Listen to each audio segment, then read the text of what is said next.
Hey guys, welcome back to another episode of the podcast.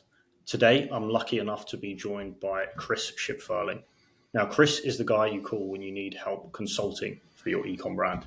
Since 2022, he's been helping brand owners accelerate their growth, maximize their value, and in a lot of cases, achieve dream exits.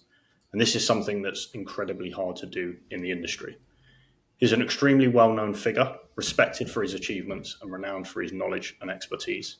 And aside from that, he's just an all-round great guy. So Chris, it's great to have you here today. It's great to be here, man. Thank you so much. Appreciate all the compliments. It's nice to hear that when you first thing in the morning, man. Cool. Well, thank you for joining me today. And could we just kick off by talking about what you guys are doing in GW Partners? So it's pretty unique. In your words, could you just explain what you guys do?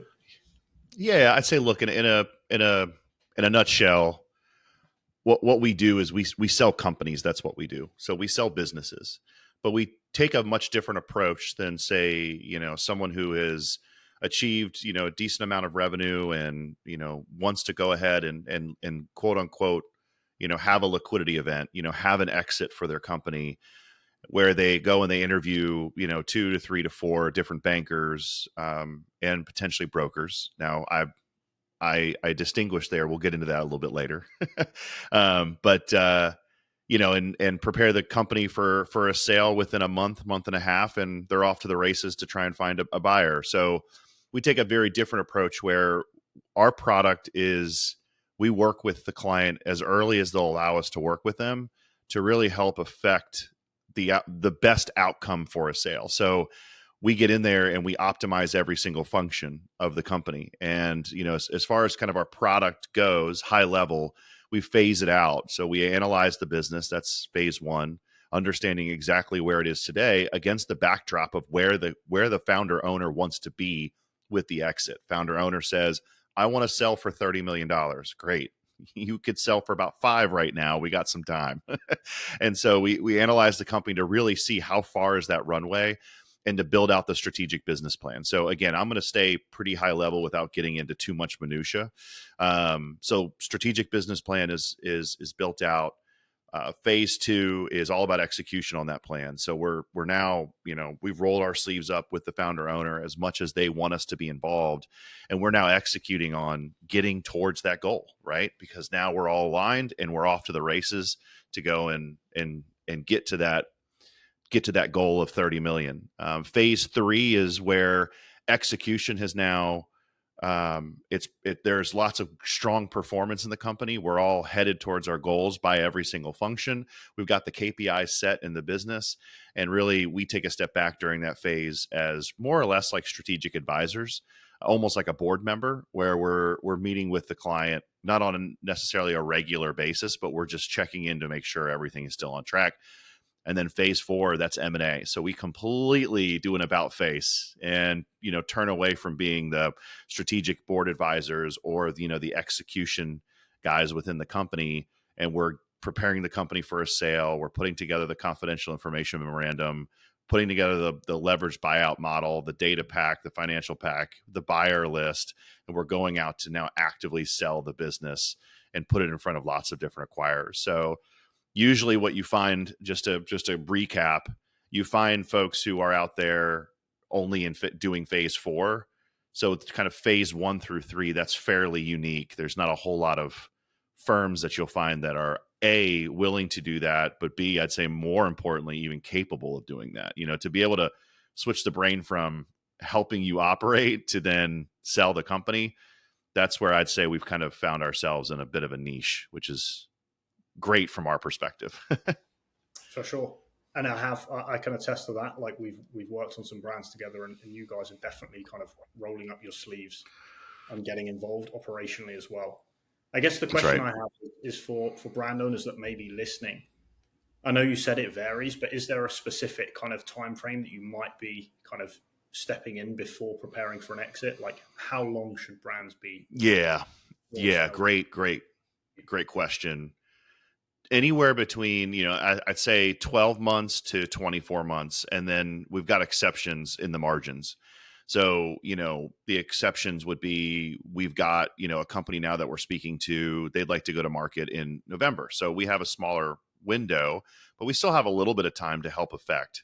And then we've got another client that we've been working with for next month will go on 3 years. So, and by the time, or 2 years, I'm sorry, by the time we sell the company next year, we'll have worked with them for 3 years. So, a lot of that is a nuance of timing. I think founder owner would have loved to have gone to market this year. We've been telling them, you're not there yet. They realize they're not there yet. And we've been talking them through what still needs to be done in order to get there. Clearly outlining, just, hey, here's where you are from an operations perspective, and effectively your operational model. And we need to you're here. We need to now get it to about here, but we're pretty close. We're not too far off. We're about maybe 9 to 10 months away from, putting together, flipping to that phase 4 and going full M&A with this particular client. But yeah, good question. It really just ranges anywhere between, I'd say, 12 to 24 months is the sweet spot window. I'd say that's the normal timeline. Okay. And you are a founding partner of GW Partners. So was this kind of model always in mind, like when you set up the business, or is this something you've evolved to? Yeah, man, this is actually going to bring up a little bit of history, and maybe this is good context. So Jason and I have been doing this since 2018, and Jason's been doing this since 2016. And I say this as in a switch of career. So, I have an extensive career in consumer products. In 2016, went from being an executive general manager for a well-known European baby products company called Jeanne, based out of Barcelona, to then becoming I started my own. I went the entrepreneur route. I took the dive, and best decision I ever made, no question. But I became a consultant, and at that point, I was helping other consumer product companies become, just basically formulate digital strategy. And that's when I met up with Jason back in 2018. We actually met through a mutual contact here in Charlotte, and he presented me with this idea. At the time, the idea was, hey, he came from institutional investment banking. So, he worked for Bank of America, worked his way up to an associate, and then eventually was a managing director for capital markets for I think close to about a $19 billion hedge fund down in Miami. So he had this large capital markets experience, institutional investment banking.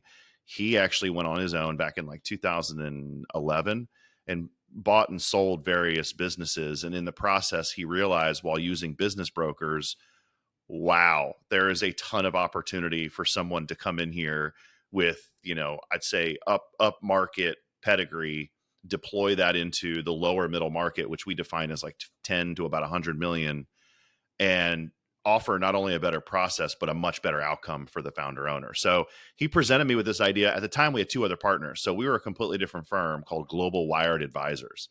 And we, kind of same thesis. We wanted to provide a sell side transaction. So we weren't doing this product, a sell side transaction product, where everything I just said, we can offer you something, a process much better than what's being offered to you, whether that's a broker or even a lower middle market investment bank. We can provide a process that's going to have a much better outcome for you.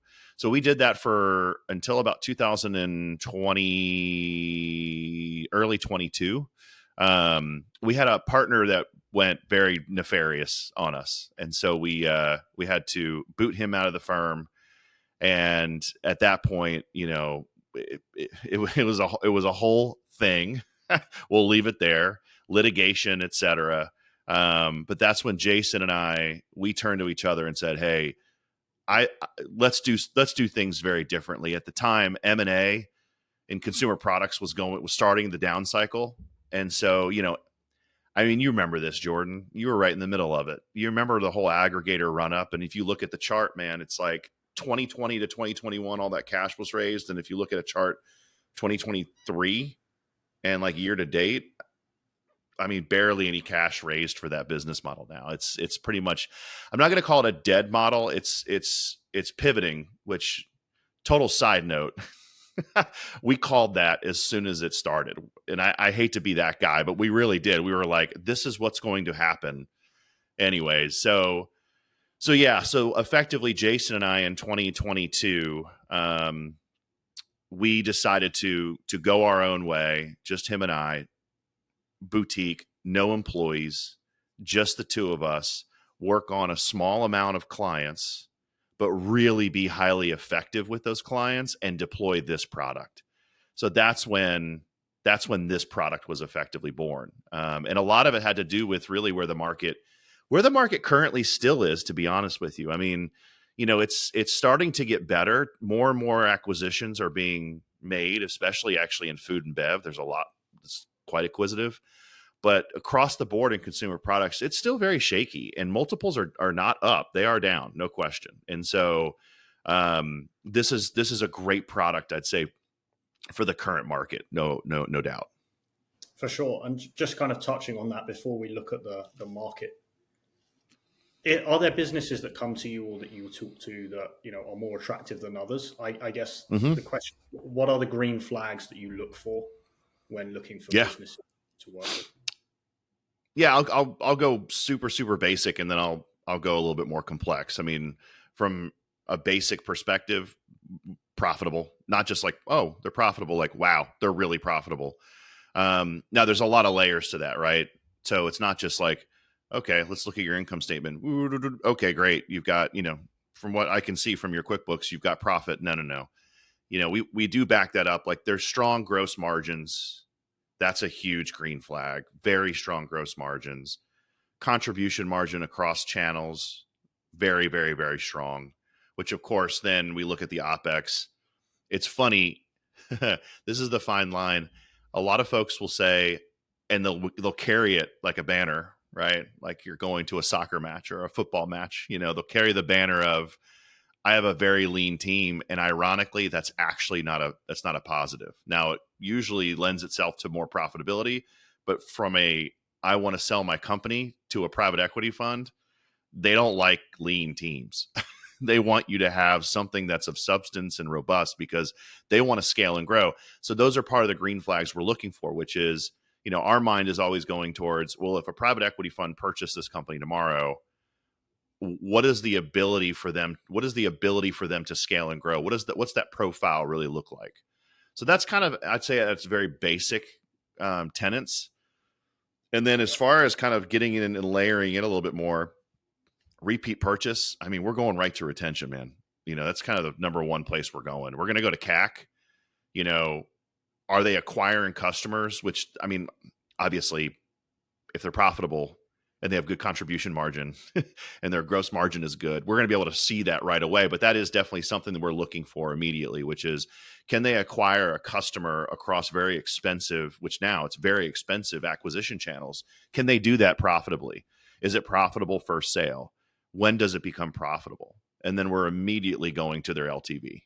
What does their retention look like? How much more runway do they have when it comes to retention? And that tends to lend itself then to, okay, well, what categories are more attractive than others? Consumables are very attractive. Food and beverage is very attractive right now. Things that can repeat. Apparel is very attractive. Now, apparel has its own nuance and caveats, but that's for a different podcast. But things that are repeatable, that's very attractive. Things that have a credibility behind them, backed by science, backed by a medical doctor, not necessarily celebrity. That's different. That actually has risk. That actually has key man risk. But things that have because we see a lot of brands now partnering with influencers, creators, or celebrities. Why is that not attractive in this kind of example? Only if the brand only if the brand needs that particular person to continue selling the product. Great example is Skims. Skims does not need Kim Kardashian anymore. It's now on its own stratosphere.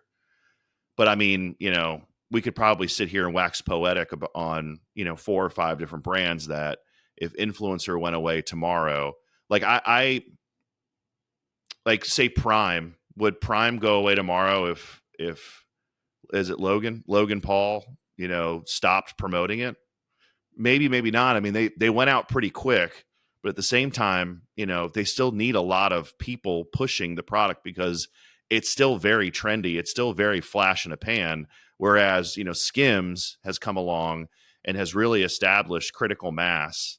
They've established distribution, and they don't necessarily need one person to now promote their product. And that's effectively the key man risk. So, and you're right, lots of influencers, but if you need that influencer to continue selling the brand or the product, that's key man risk. That's a red flag.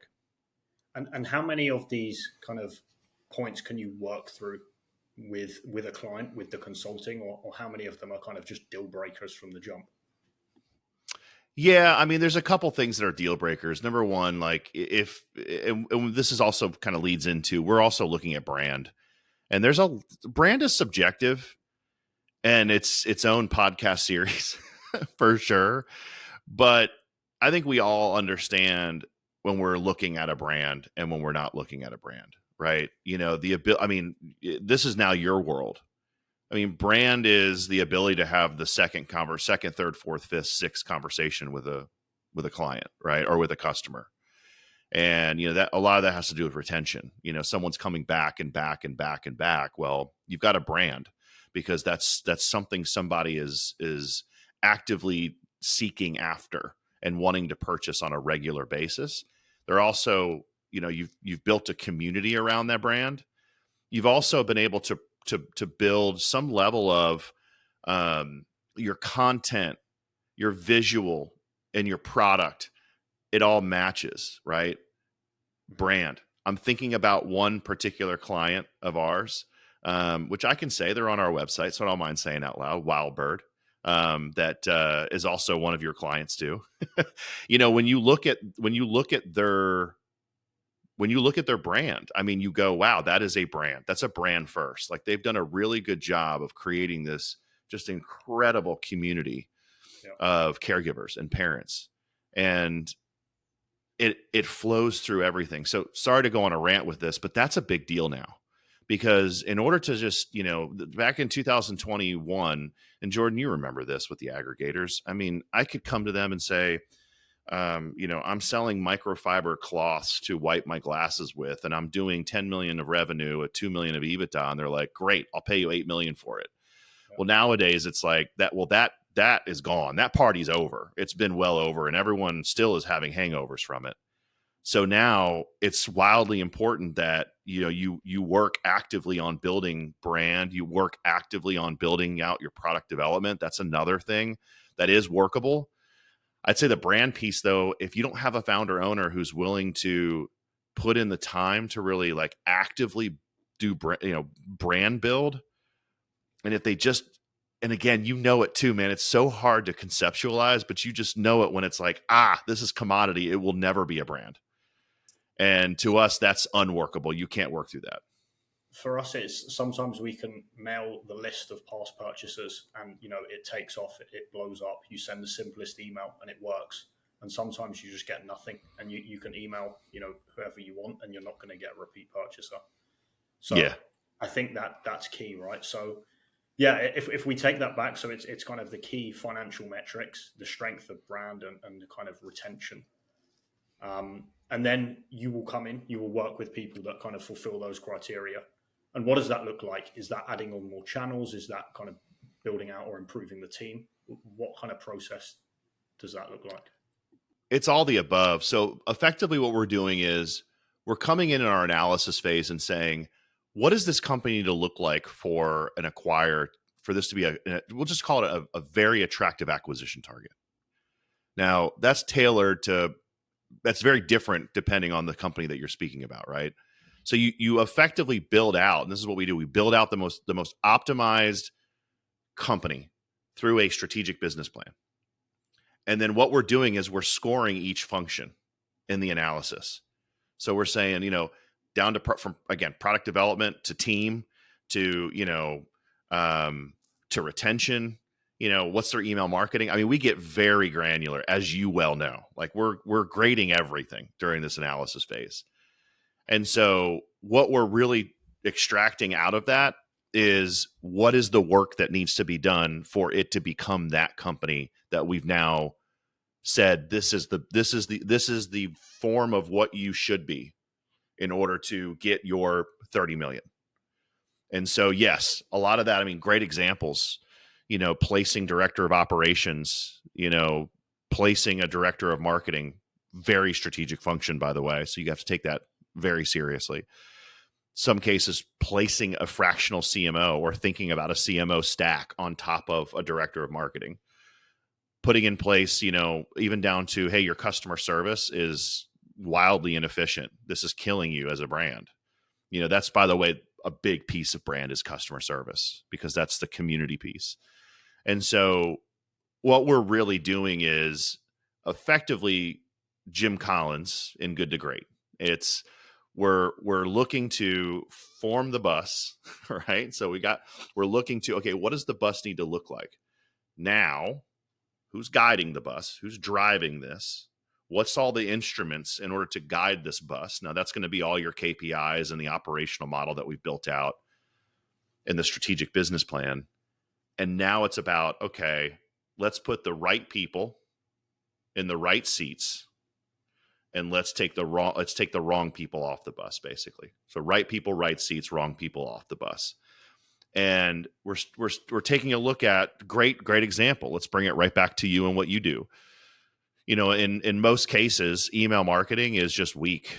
Somebody internal does it. It's a graphic designer. They don't really understand the metrics. They don't know how to do the flows. They've taken some tutorials. They've gone on YouTube and they've done all their work that they can do. But it's effectively teaching a lot of these founder owners, it's time to grow up. It's time to graduate, which means you need to bring, subject matter experts. It's time to bring specialists inside of the business. And I think one of the things that we do have a somewhat of a privilege is we've seen past the pitch, right? We've seen where service providers are good and where they aren't good. And we're able to place the right fit for that particular business. Email marketing, boom. Yes, meet Jordan. He's phenomenal. His team is great. This is why you're going to like him. He's going to work at you. You are missing 15 different flows that is effectively leaving $4 million on the table per year of just money, just cash. You're not speaking to any of your customers at all. So meet Jordan. He's going to make you $4 million.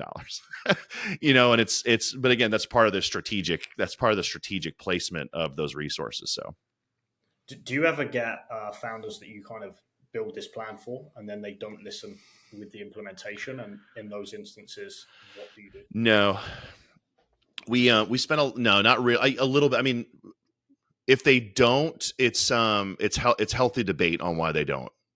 And we also don't necessarily consider ourselves like, oh, hey, what we say is pure gospel. But, people trust what we say because it's like, we're always talking to the buy side. We're always having conversations with PE, family offices, corporate strategic desks. We're having those discussions with them, and we're getting granular with them. Like, we're asking all the right questions to see, what are their new mandates? What are, what is attractive to them? What is not attractive to them, et cetera, et cetera. And so I'd say 90% of the time, our clients are listening. That's also a product of, we spend a lot of time vetting before, I think we all decide to sign a contract together, because, look, we're going to be part of your team for 2 years. So, this is a real commitment that these folks have to make. Now, we're month to month. That's the good news. I mean, we're very confident in our ability to deliver and in our work product. But I mean, you're still committing to about 2 years. So it's a real thing. So yeah, it's a good question, but no, I mean, not really, because I'd say gain a ton of credibility, I'd almost right out of the gate. And a lot of that has to do with the vetting too. So, okay. Touching on something that you brought up was the markets. So I know the kind of M&A transaction volume is down pretty significantly. I think it's down 30% this year. How has that impacted you guys at GW Partners? And what are your views on it? Yeah. It's part of the reason why this product, and even when the market is really great, we're expecting that in the next few years, this is a product that won't change for us, but Yeah, I mean, it's definitely lended itself to don't go to market. Oh, well, why? Why don't? Because you're going to get 3 turn multiples less than what you would if you just wait for a year or two. Some people are fine with that. We've got a company we're speaking to right now. They're going to be close to a $65 million company this year. And we walked them through. We said, here's what you should, if you want to go to market, they want to go to market like now, like they want to go to market in the next few weeks and, or month, whatever. I mean, you get my point. Like they want to go to market right away. And we told them, okay, if that's the case, I mean, we gave them what we call a sensitivity table. And so we outlined in our pitch, and we did this. We have a partnership with actually a London-based M&A firm called Hanbeck, and this is something we're going to work on together, by the way. So that's something separate we can talk about in a little bit. But in our pitch, one of the principals, the managing directors at Hanbeck, Tall, he outlined a sensitivity table for them and said, if you go now, this is what it's going to look like. If you go in 6 months, this is what it looks like. If you go in 12 months, this is what it looks like. So like really kind of showing like, hey, we're saying this not arbitrarily. We're saying this because you need to see what type of transaction you're going to get. So it's a lot of those types of discussions, and it absolutely 100% affects everything. I mean, again, you remember 2020 and 2021. It's again, hi, I sell cords. Cool. You sell cords? That's great. What's your profitability? Oh, 3 million of EBITDA. Awesome. Absolutely. There's a bid for you. And there was. I mean, we sold the dumbest companies. We did. We just sold the dumbest companies, and we knew it. We were even saying to ourselves, these are really, no private equity would touch this company. Only had one bid, the aggregator. That's it. And and good times were great, man. I mean, it was awesome, but we're 100%. That lasted about a year. I mean, if you really look at the window for that, that was about a year. I mean, that was such a fluke. And now, you have to look a lot like how we've been talking throughout this entire podcast. You have to be highly attractive. And so a lot of that also is affecting us giving advice in terms of the current cycle, because only great companies are selling right now. Okay. You will get back to good probably in a year. That was going to be my next question is when does that change? But I guess because you've answered that, do you think this is just the e-commerce or consumer products market maturing? Or is it, just in a market cycle, capital's dried up, there's less appetite, or is it both? Plenty of dry powder, plenty of capital. There's a ton actually. They just are very cautious to deploy it in the consumer right now. The consumer is still very shaky. Direct to consumer still struggles to be profitable. So when you find a profitable direct to consumer business and they haven't yet achieved anything, I'd say in terms of diversity, like omni-channel, it just brings up a lot of questions. Like, okay, well, at what point does the dam break and you're not profitable as a direct to consumer? What is making you profitable as a direct to consumer? I mean, in effect, that's kind of how the I'd say capital world is looking at D2C. It's almost like founder owner says, I'm a profitable D2C company. And they're like, I'm not high-fiving you yet. Let's talk. I want to know what's driving this, because I'm skeptical, because most are not. And then that's when they start turning back to all the things we discussed. Okay, well, I'm going to look at your brand. I'm going to look at, can I scale this thing? Can I take this into retail? Can I take this internationally? Does this have any hope of distribution, basically? And if the answer to any of those are no, yeah, you're not in a great spot. And so, yeah, I would say, just to answer your question directly, 100% it's a maturing of consumer products. We've gone through some pretty interesting mini cycles. One of which is cash burn. That model's dead. If you're just doing cash burn now, I mean, even VC is running away from cash burn, unless you're in biomed, like, unless you've got the next cure to, some disease, they're running from cash burn for sure. So yeah, I definitely would agree. It's a maturing of the space. Okay. But you still think, next 12 months, potentially the market is picked up? We're going to see it start to pick up. It's going to feel a little bit different, but it's not going to be, it's I'd say in the next 2 to 3 years, a couple things. First off, we have an election this year. And obviously, as you well know, most of the capital being deployed is coming out of the United States. And we've got an election, and it's just weird. Everything is just very weird. I was playing golf actually with a friend of mine early last week who is in construction. He is the steel fabricator for big projects. Like, he actually was involved in building out a lot of the Amazon FBA centers, kind of in the Southeast. And so big projects. And we were talking both about just the election year. And I was like, yeah, it just gets weird. Election years just get weird. And he was like, dude, it's every 4 years from me, man. He's like, I don't know what it is. He goes, I know exactly what it is. He goes, I don't know what's necessarily driving it per se. He said, but every election year, all the guys making decisions for big projects at corporations, all the cash starts to get pulled in. Everything gets pushed out. Everything gets delayed. And the money's there. It's just everyone's waiting to see who's going to be the next president, who's going to control the Senate or control Congress, because all of that is going to wildly affect the decisions that corporations, private equity, all the big money guys are going to, all the big money guys' decisions they're going to make. So this year's just weird. And I think once we get through that and we get into next year, we're probably going to hit some level of a recession at some point. We're already starting to feel it. I mean, with interest rates going up, they actually wanted to push a recession. That's the hope of the Fed, is some level of recession so we can kind of hit an economic reset. It's going to probably happen. Unemployment's starting to finally go up. The economy isn't nearly on fire as it used to be. The stock market continues to be on fire, but everything's going to start probably, repealing back a little bit. So I would imagine all of what I'm saying right now, let me sum it up. We're going to have a much clearer picture after you get through some of this rocky period, elections / potential recession, et cetera. What is the real view of the consumer? And once they have that, that's when capital will get deployed. That's when they say, okay, now I've got confidence in consumer. I know what this is going to look like. I've kind of now I've been able to really kind of get a grasp on the risk profile.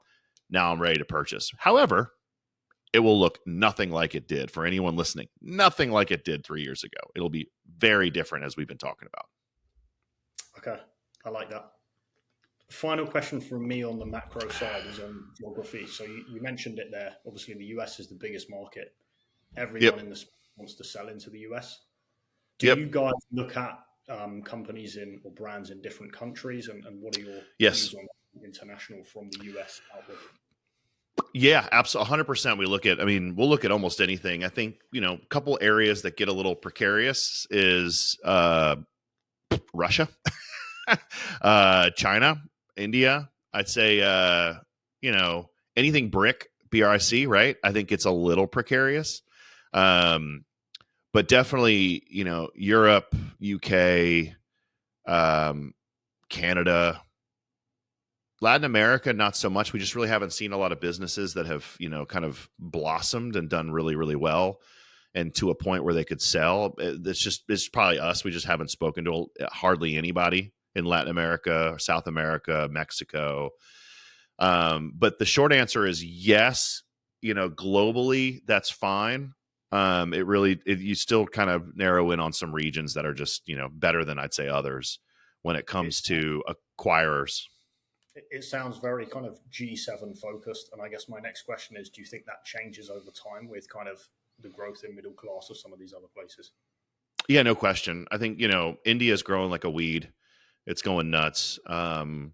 Obviously, I think Saudi Arabia is doing a lot, and that kind of that part of it, of the region in the Middle East, is doing a lot to, one is tourism, right? Saudi Arabia is like, hey, everybody needs to come visit us. I think they need to get a little bit more lax on the alcohol, and then they'll get all of the U.S.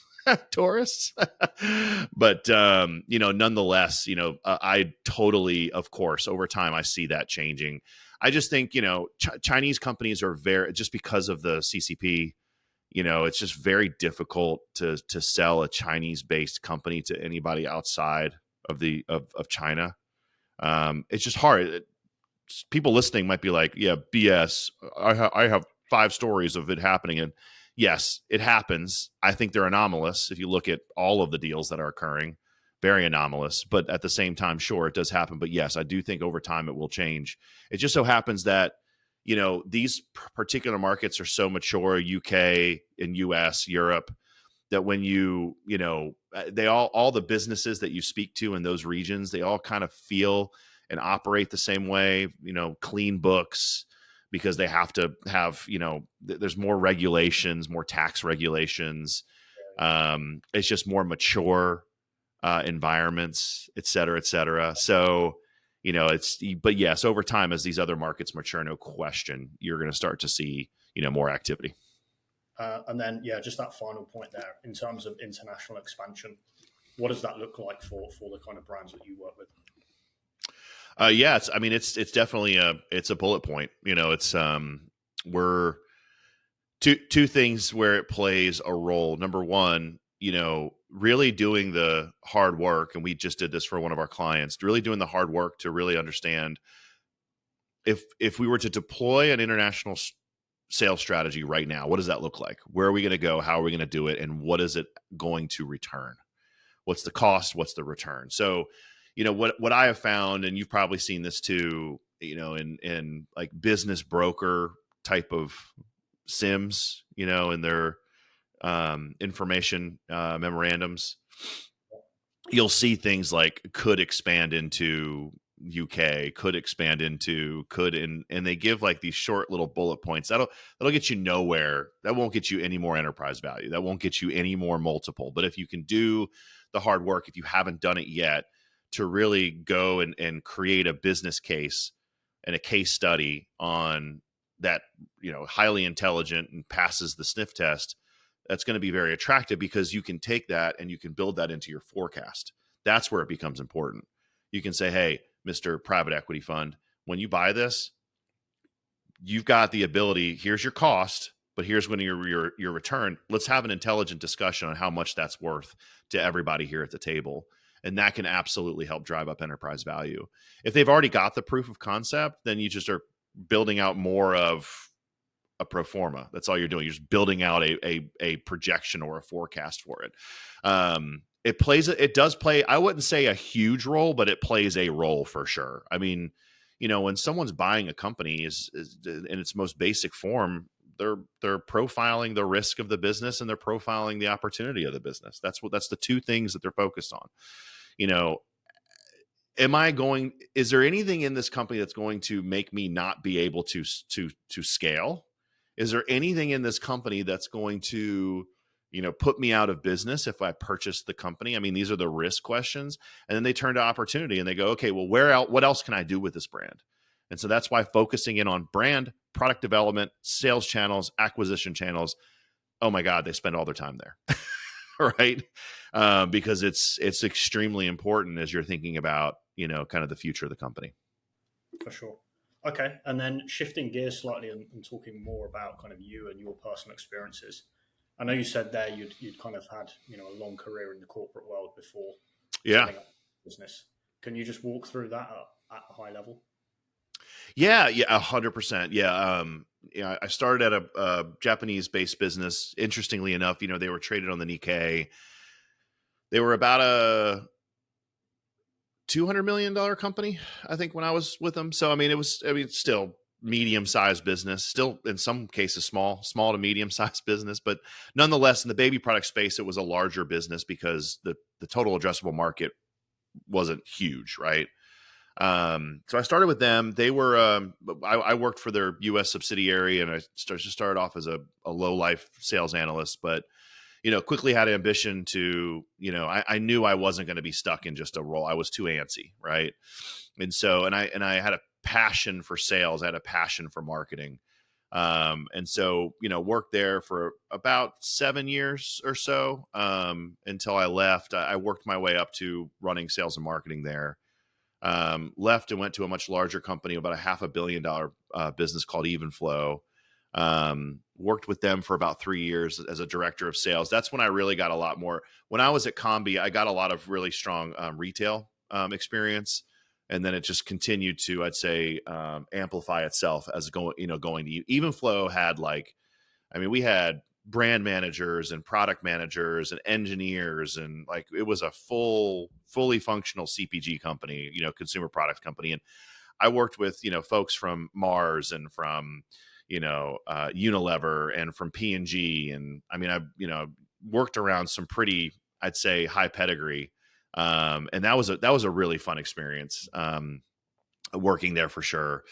What was cool is, I got to see the genesis of eCom, basically. I having started in 2003, I remember being at the trade show, and I say this on a lot of podcasts, but it's just kind of funny. I mean, I remember being at the trade show, and this, bookseller, the largest bookseller in the world, comes around and says, "Hey, we're going to start getting into other categories, and we want to get into baby products." And I think Combi at the time was one of the first companies, baby product companies, to sell on Amazon. Because we'd sell to anybody. I mean, I felt like we had no sales strategy. We were just like, we'll sell to everyone. And so we were like, of course we'll sell to you. But then, I remember meeting with diapers.com, if you remember those guys. Diapers.com, met with them in their little house in New Jersey.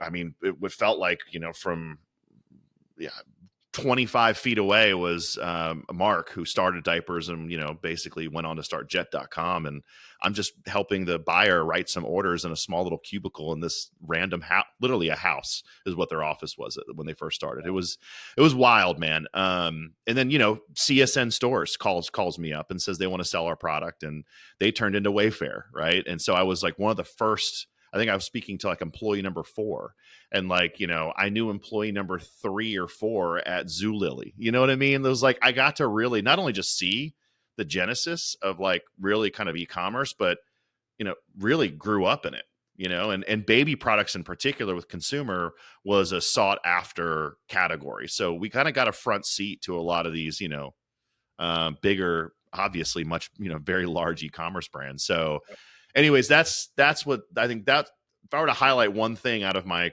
career during that whole time, that was probably something I would notate. And then I worked for Jeanne, as I told you earlier. One of the things that I learned from there was I realized during that time, having the conversation with the consumer directly versus the buyer or a retail environment is super important. And that's when I really, around 2014, put my head down and I learned how to sell directly to a consumer. I learned Amazon from start to finish. And back then it was actually quite easy. Now it's a lot more complex. But like, learning SEO and the importance of SEO and email marketing, and, learning all these strong direct to consumer, tenets, and how to have that conversation with the consumer. I really learned that during that time. And that was a really good pivot.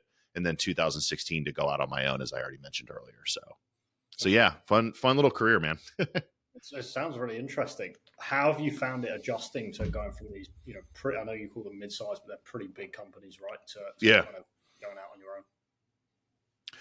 own. It's funny. Maybe you realize this too.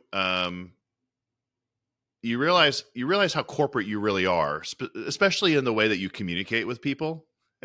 I think entrepreneurs, and I love it and I appreciate it, just tend to be more casual. Their emails tend to be more casual, and I'm used to writing like novels with like almost like a table of contents, and I kind of came from that. So kind of adjusting, I'd say, to a little bit of the communication, but I'm so used to it now. But it actually, it lends itself really well to what we do now, in terms of, I learned how to communicate very well through those environments, which is helping us communicate very well when it comes to either, potential clients, but more importantly, speaking to private equity, and speaking to these corporate strategic desks. You just can't be any bozo off the street wanting to have a conversation about them writing a $40 million check, right? You got to have some level of, pedigree and experience to be able to, speak in a specific way, call out things in a very specific way, and intelligently walk them through why this is a great opportunity. And again, that's the value that you're bringing to the brands to represent them, right? Mm-hmm. That's right. That's right. What does Chris do outside of work? like in terms of hobbies and other stuff? Oh man, I play with I play golf with my son, man. I play golf a lot. You know, I'm getting there. I joined it's a country club, but I hate saying that word. It's more like a golf club.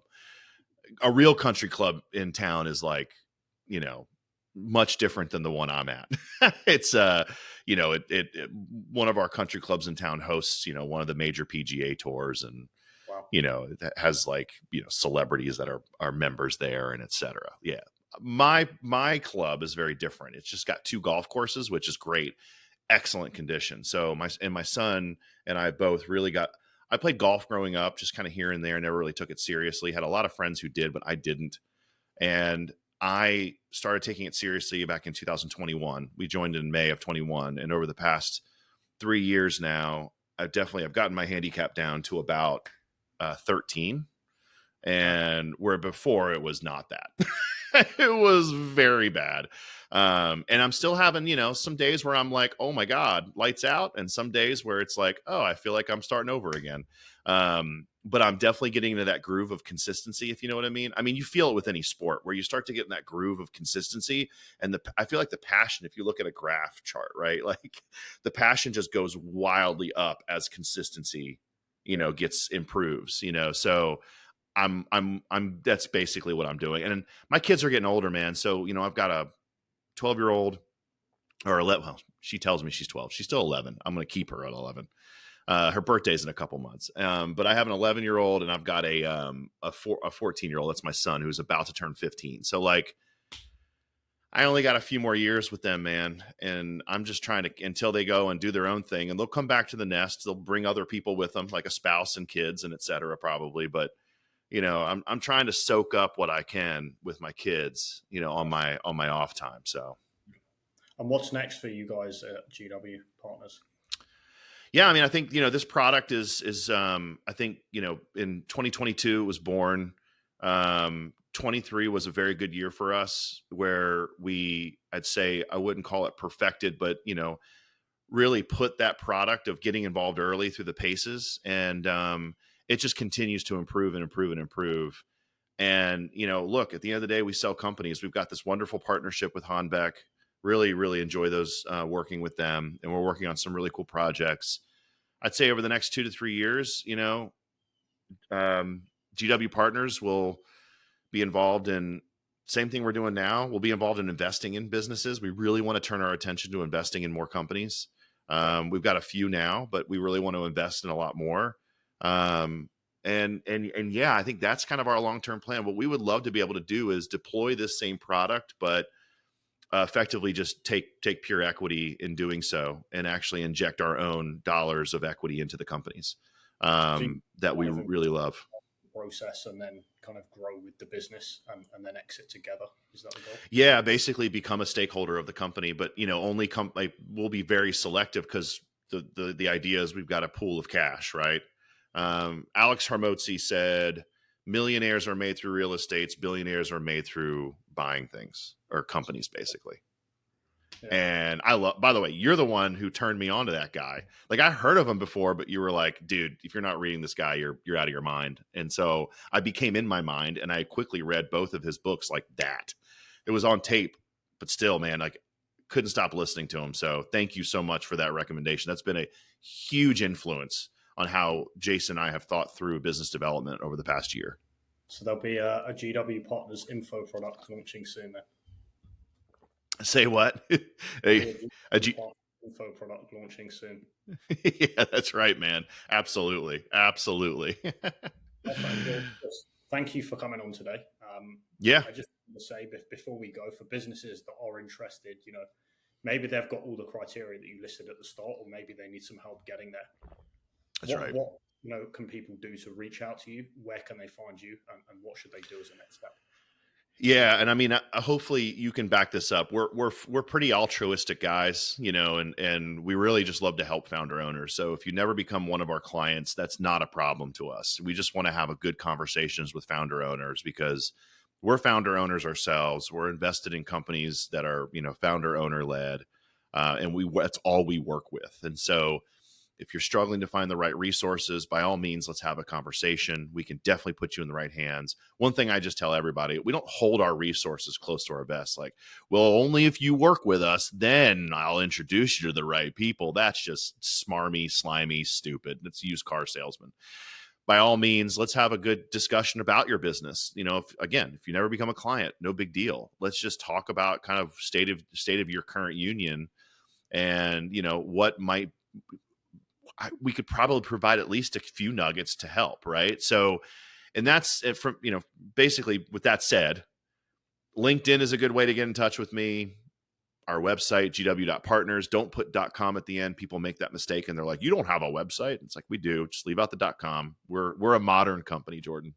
So gw.partners, you can contact us to our contact form. Yeah, I mean, multiple ways to get in, show notes, multiple ways to get in touch. I'm Chris at gw.partners. Yeah, just reach out to us. Would love to have a conversation. Perfect. Well, Chris, thanks again for taking the time. I'll speak to you soon. Awesome. Thanks, man.